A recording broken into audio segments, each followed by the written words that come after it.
The honourable member for Saanich Gulf Islands.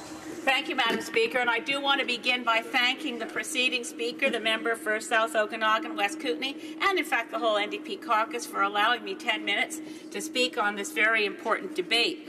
I've been struggling today. I keep thinking of myself, people who live in glass houses, who keep an abundance of stones. Every time a Conservative speaks, I find myself thinking, gee, do you not remember the last 10 years of canceling all the carbon plans? There was a very decent, workable plan in place in 2005 and 2006 that was canceled within minutes of Stephen Harper, well, weeks of him becoming Prime Minister.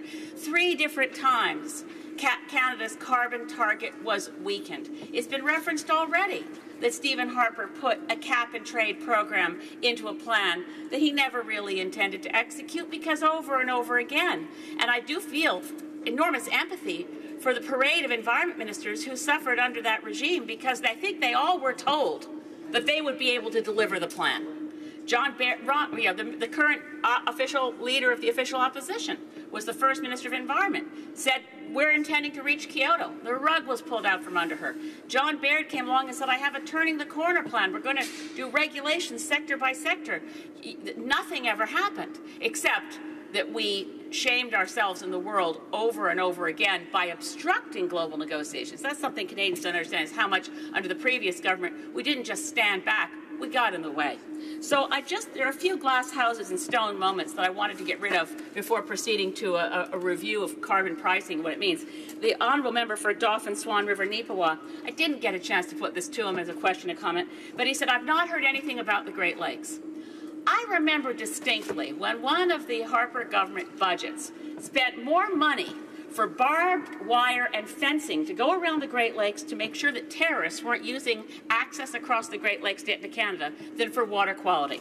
And I just picked up the 2016 budget, and you can go to page 162, and for several pages therein, we finally have a return to some Great Lakes policy. Not enough, I have to say. I was part of the government back in 86, 88 when we put together the Great Lakes Water Quality Strategy, St. Lawrence Cleanup Plan, but at least there's some millions of dollars back for the Great Lakes now.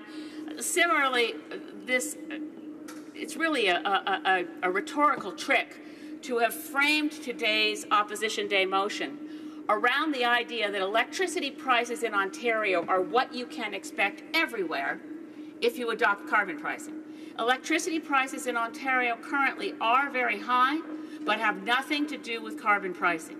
The only way you'd get that replicated across Canada is if you could somehow impose on every province the bad energy decisions made by Ontario Hydro for generations in building nuclear plants that created billions of dollars of stranded debt.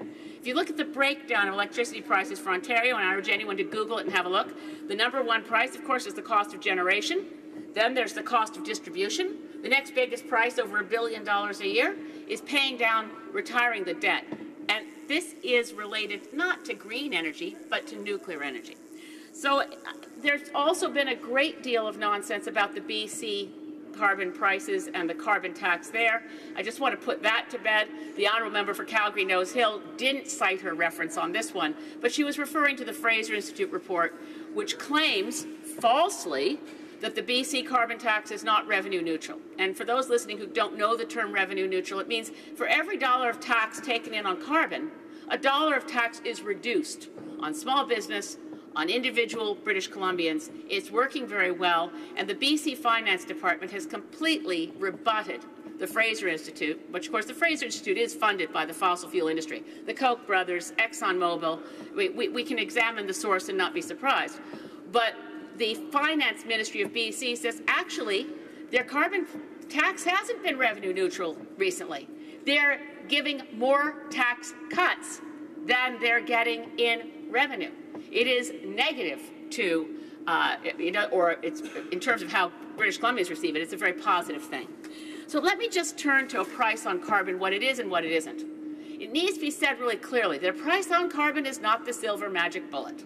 We put a price on carbon in Canada, and we have not reached our Paris targets magically. We have not averted the climate crisis magically. You need a whole range of measures, a whole suite of measures. But what a carbon price attempts to do is correct market failure. Because in that perfect world on the blackboard of Economics 101, Everything has an input cost. So you've got your materials, you've got labor. Pollution's free. It's an externality to the economic equation, but it's not external to real life. It piles up, and whether it's the Sydney tar ponds and toxic waste that had to be cleaned up, spending $400 million, or whether it's the future cost of cleaning up the oil sands, tailings ponds, or whether it's overloading our global atmosphere with warming gases that threaten, and I'm not using hyperbole here, this is actually what's at risk, threaten human civilization itself. This is not a free good. So you've got to put a price on it so your free market system can actually pay attention to it. And it almost doesn't matter, in response to the member for Calgary-Nose Hill, whether you have elasticity of price or not. Actually, there's such demand for gasoline that no matter, you'd have to put a huge carbon price on to affect the demand for gasoline. That's not the point of a carbon price. A carbon price is to make sure there's a signal at almost any level that this costs you something, is to try to create some incentive. But on its own, it's not enough. You need regulations, you need other plans, you need to bring on renewable energy so that we can decarbonize all of our electricity. That's a top priority. Ontario did it first, but others need to do it. Now, what kind of institutions favor carbon tax? Loony left-wing ones? No. The International Monetary Fund says every country needs to put in place a carbon price and eliminate fossil fuel subsidies. This was a promise in the Liberal platform that we need to see executed. It has not happened yet. We still have fossil fuel subsidies for liquefied natural gas and dwindling, but still in the oil sands. The World Bank also favors carbon pricing and eliminating fossil fuel subsidies. The International Energy Agency, the same. The first carbon price that was applied by any nation was Finland in 1990. Followed by Sweden in 1991. And by the way, the carbon price in Sweden is now hovering at around $150 a ton. Norway, by the way, applied its carbon price as it began to develop its North Sea oil resources. So it was at the point of becoming potentially a petrostate, but decided not to go that route, not to let its currency be linked to the money that it was taking in. It took in royalties, it also applied a carbon tax, and it now has a sovereign wealth fund. So as North Sea oil dwindles, they have a $900 billion sovereign wealth fund in Norway. And guess whose advice they followed when they did that? Alberta Premier Peter Lougheed. If only Albertans had followed the advice of former Premier Peter Lougheed, there'd be a huge amount of money to adapt to transitions, and they wouldn't have put all their money in the bitumen basket, all their eggs in the bitumen basket of shipping out raw bitumen, but would have followed Peter Lougheed's plan and had ancillary infrastructure for refining and upgrading. Now, in the Canadian context, how do we price? This is today's debate. The Liberals should reveal the numbers. Guess what, folks? I don't think there are any numbers. You know why? Because no one can know yet. In the absence of any federal role on carbon pricing or carbon action under the Harper era, we have a patchwork because provinces began to take action on their own. Frankly, I'm no fan of cap and trade. I think it's open to fraud. It's a difficult system, but they had nothing else going on, so Ontario and Quebec decided to work with California. British Columbia brought in the best architecture of a carbon price, with returning every dollar collected to reduce taxes across British Columbia. Gordon Campbell wouldn't have been re-elected without having brought in a carbon tax. He fell later on because he never told anyone he was going to bring in a harmonized sales tax, but that's another issue. Carbon tax saved him. HST took him down. So here we are in a situation where we have a patchwork, and the federal government has stepped up, and I think the architecture of what they're proposing is actually very good. It's backfill and infill. It's saying, okay, we're not going to tax on top of what BC's already taxing. You're already at $30 a ton. Or Ontario, Quebec, and California. We want to make sure that there's a playing field that's even for business certainty to send out that carbon signal. We need a carbon price that's uniform across Canada. But we don't know that every province is going to design a revenue-neutral tax. I wish they would. But we do know that the federal government will return to every province all the money they collect from that province if by the time the carbon tax rolls around, that province hasn't designed their own system. So frankly, all of the people in the Conservative caucus who are suddenly concerned that there's going to be an impact by doing something need to think about the situation. There is no hidden report. The report they want was prepared under the Harper administration. If you want transparency, help everyone work together to deliver a carbon price that's effective, reduces pollution, and helps us move into a 21st century green economy. Thank you. Questions and comments. Questions et commentaires. The honourable member for Sherwood Park, Fort Saskatchewan. Thank you, Madam Speaker, and I thank my honourable friend for her remarks.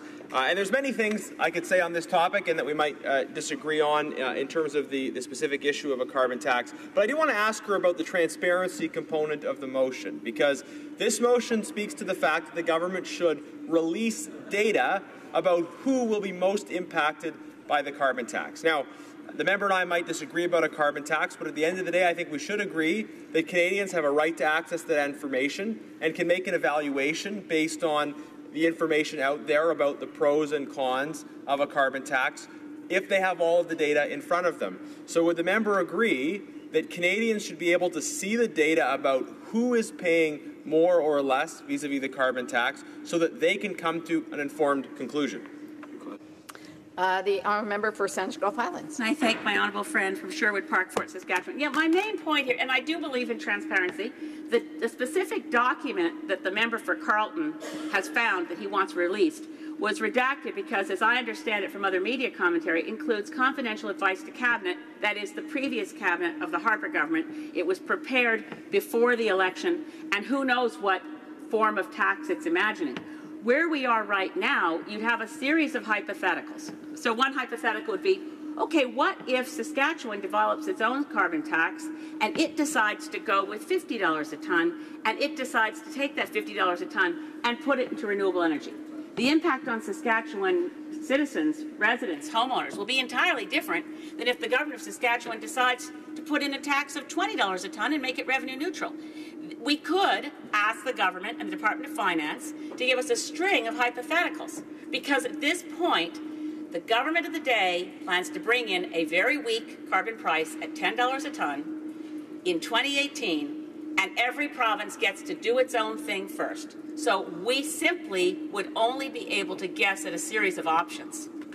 In comments, questions et commentaires. The honourable parliamentary secretary to the government House Leader. Yes, thank you, Madam Speaker. And I know the leader of the Green Party is very much in tune with British Columbia, in particular the provincial government and with the environment. And I'm interested in knowing, in terms of the member's perspective, in terms of the price on carbon, and how she feels from a local point of view in British Columbia, how that province has moved forward with respect to its policy on a price on carbon.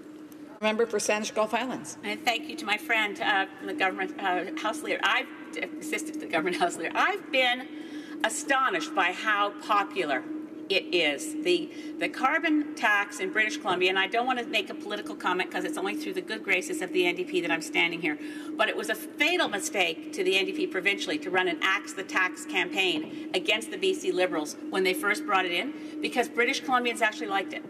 And because it was revenue neutral, there was more money in our own pocketbooks to decide, okay, I know the price of gas is going to go up, so the next car I get is going to be a gas miser, not a gas guzzler. So I see when my local airport, the Victoria International Airport, which is a very well-run and friendly airport, by the way, but you go to, I parked my Prius in long-term parking on Monday to come back to Ottawa, and I was thrilled to see that there are brand new plug-in electric vehicle rechargers for free in the airport parking lot. You see electric chargers all over the place. I think Salt Spring Island, we may have the highest per capita ownership of electric vehicles, and it's not people who can afford to buy a Tesla, by the way. It's increasingly affordable cars that mean you don't have to put gas in your car at all.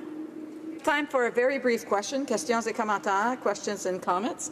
The honourable member for Sherwood Park, Fort Saskatchewan. Thank you, Madam Speaker. Just a brief follow-up to my previous question. The member said the incidence, depending on income group, will depend on how a province implements it. But I don't really think that would be the case if we're talking about a tax on carbon, because a tax on carbon is a tax on carbon. Of course, the rebates could be different. What you do with the money could be different. But if you're going to charge a particular tax on carbon, that's going to have the same impact. The way it's impacting you is going to depend on what carbon you use, not on other factors. Is that not correct?